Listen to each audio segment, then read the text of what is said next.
قرآن الکریم بسم اللہ الرحمن الرحیم کل شیء احصیناہ فی امام مبین. ایک صلوات پڑھیں.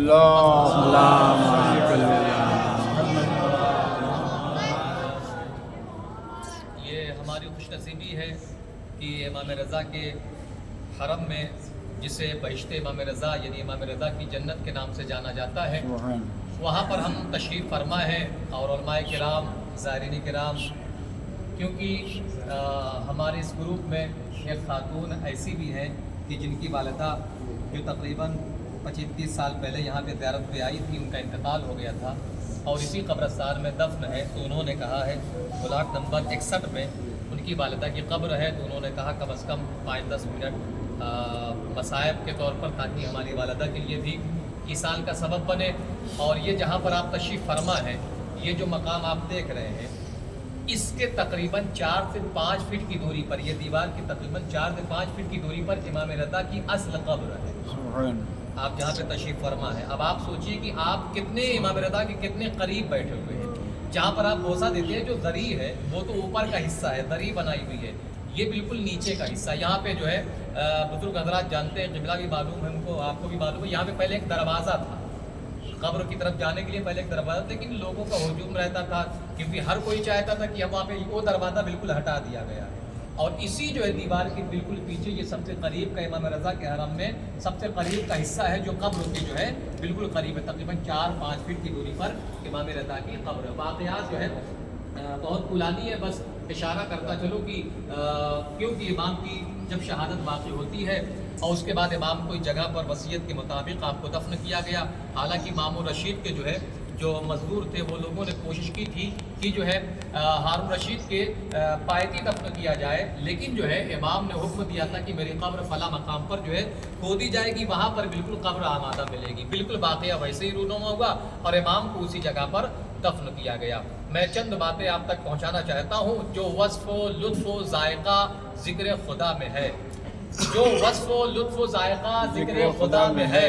لذت وہ آج ذکر شہ کربلا میں ہے، لذت وہ آج ذکر شہ کربلا میں ہے. اور مامون امن ڈھونڈ لے، ایک شعر میں پورا واقعہ سمیٹا ہوا ہے. مامون امن ڈھونڈ لے، تجھ کو خبر نہیں، روح اسد بھی دست امام رضا میں ہے، روح اسد بھی دست امام رضا میں ہے.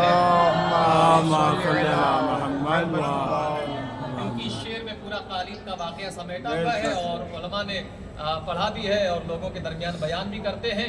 تو ہم اس مقدس مقام پہ تشریف فرما ہے کہ جو امام کے نام سے جانا جاتا ہے. امام سے ہمیں جو ہے قریب کرنے کا بہترین ذریعہ، بہترین راستہ. اور انشاءاللہ آپ جو کچھ بھی دعائیں ہوں گی امام کے وسیلے سے، اگر یہاں پر آپ دعائیں مانگیں گے، انشاءاللہ خداوند عالم کبھی بھی آپ کی دعا کو رد نہیں کر سکتا.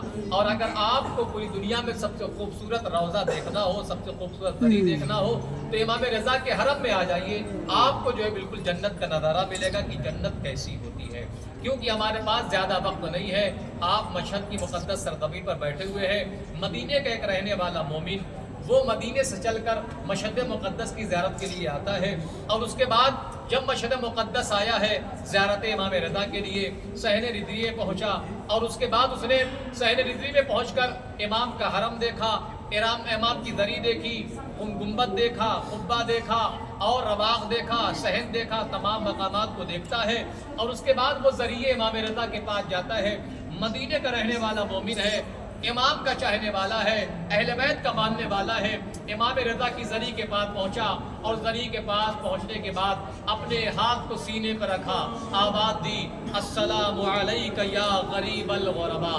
جیسے اس مدینے کے مومن نے یہ جملہ کہا، السلام علیک یا غریب الغربا، فوراً وہ اپنی کمر پکڑ کر اسی جگہ پر بیٹھ جاتا ہے اور امام کی زری دیکھ کر ایک جملہ کہتا، مولا میں آپ کو غریب نہیں کہہ سکتا، مولا آپ تو سفر میں بھی بہت امیر ہیں، مولا آپ اپنے وطن سے دور رہ کر بھی بہت امیر ہیں، مولا بہترین زری نظر آ رہی ہے، بہترین قبہ نظر آ رہا ہے، بہترین حرم نظر آ رہا ہے، زائرین کا ہجوم ہے، کوئی نمازیں پڑھ رہا ہے، کوئی دعائیں مانگ رہا ہے، کوئی زیارتیں پڑھ رہا ہے، کوئی قرآن مجید کی تلاوت کر رہا ہے. مولا میں آپ کو کیسے غریب کہوں، آپ مدینے سے اتنی دور ہو کر بھی مولا آپ بہت امیر ہیں. مولا اگر غریب دیکھنا ہے